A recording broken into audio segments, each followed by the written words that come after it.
আমার স্ত্রী দেখতে একটু কালো বলে আমার মা অনেক আগে থেকে ওকে বলে রেখেছে ও যেন ভুল করেও সকালবেলা আমার ছোট বোনের রুমে না যায়। আমার ছোট বোন 7 মাসের প্রেগনেন্ট, ওর যেন কোনো যত্নার্থীর অভাব না হয়, কোনো সমস্যা না হয়, তাই মা অনেক আগে থেকে নিজের মেয়েকে নিজের কাছে রেখে দিয়েছে।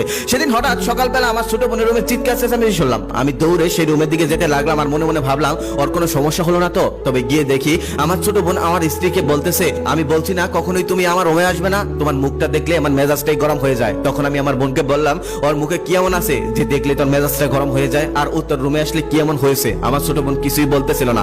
ওপাশ থেকে আমার মা এসে বলতেছে, ঠিকই তো বলেছে, ওইরকম একটা কালো মেয়েকে সকাল সকাল দেখলে কান্না মেজাজ গরম হয়। আমি অনেক আগেই বলেছি ওর রুমে ওকে না আসতে। মেয়েদের বাচ্চা হওয়ার আগে যাকে বেশি বেশি দেখবে বাচ্চা তার মতোই হবে। আমি কখনোই চাই না আমার মেয়ের বাচ্চা তোর স্ত্রীর মতো হোক। সবাই তো আর তোর মতো বোকা না যে কালো মেয়েকে বিয়ে করে আনবে। আমি মাকে কিছুই বলতে পারলাম না। ছোট বোনের মুখের দিকে তাকিয়ে বললাম, দেখ মা না হয় আগের মানুষ, লেখাপড়া জানে না, তাই কুসংস্কার বিশ্বাস করে, কিন্তু তুই তো এই যুগের মানুষ, ইন্টার পাসও করেছিস, তুই কি করে কুসংস্কার বিশ্বাস করিস? সে কিছুই বললো না। আমি সেখান থেকে চলে আসলাম। আমার রুমে আসার পর আমার স্ত্রী আমাকে বলতেছে, আজকে কি রান্না করব, কি খাবে, অনেকটা হাসি মুখেই বলতেছে। ওর হাসি মুখটা দেখে আমি অবাক হয়ে গেলাম। যে মানুষটাকে একটু আগে আমার মা বোন মিলে এতটা অপমান করলো, তারপরও সে হাসতেছে, তার মনে যেন কোনো দুঃখই নেই। আমি মনে মনে ভাবলাম হয়তো ভিতর থেকে অনেক কষ্ট পেয়েছে, তাই কষ্টটা আড়াল করার জন্য হাসতেছে। তখন আমি তাকে বললাম, অনেক কষ্ট পেয়েছো আমার মা বোনের কথায়, তাই না? তখন সে বলল, না কোনো ব্যাপার না, এসব আমার আগে থেকে অভ্যস্ত। আমি বললাম, মানে? তখন সে বলল, তাহলে শোনো, তোমাকে 3টা ঘটনা শোনাই। আমি তখন ক্লাস 7-এ পড়তাম।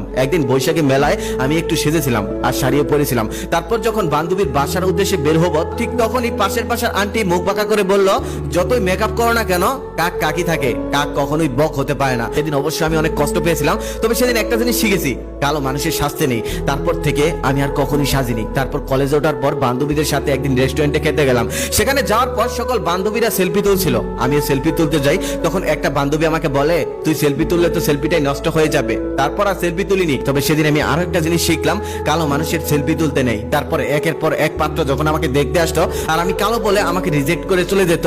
একদিন মা আমাকে বলল, তোর মতো কালো মেয়ের জন্ম দিয়ে আমি জীবনে সব থেকে ভুল করেছি। কত মানুষ মারা যায়, তুই কেন মারা যাস না? তুই মরে গেলেও তো আমরা বেঁচে যেতাম। আর বাবা বলেছিল, ওই অলক্ষী মেয়ে যেন কখনোই আমার সামনে না আসে। বলে দাও, যেখানে নিজের মা আমাকে কালো বলে আমাকে এত অবহেলা করেছে, সেখানে আপনার মা আমাকে অবহেলা করলে আমি কেন কষ্ট পাবো? যেখানে নিজের বাবাই আমার মুখ দেখতে চাননি, সেখানে তোমার বোন আমার মুখ না দেখতে পারলে আমি কেন কষ্ট পাবো? তার 1.5 মাস পর হঠাৎ করে আমার বোনের প্রবলেম দেখা দেয়। হসপিটালে নিয়ে যাওয়ার পর ডক্টর বলে, আজকেই সিজার করতে হবে, না হলে বাচ্চার প্রবলেম হতে পারে। ডক্টর আগে বলে দেয়, রক্তের ব্যবস্থা করে রাখ।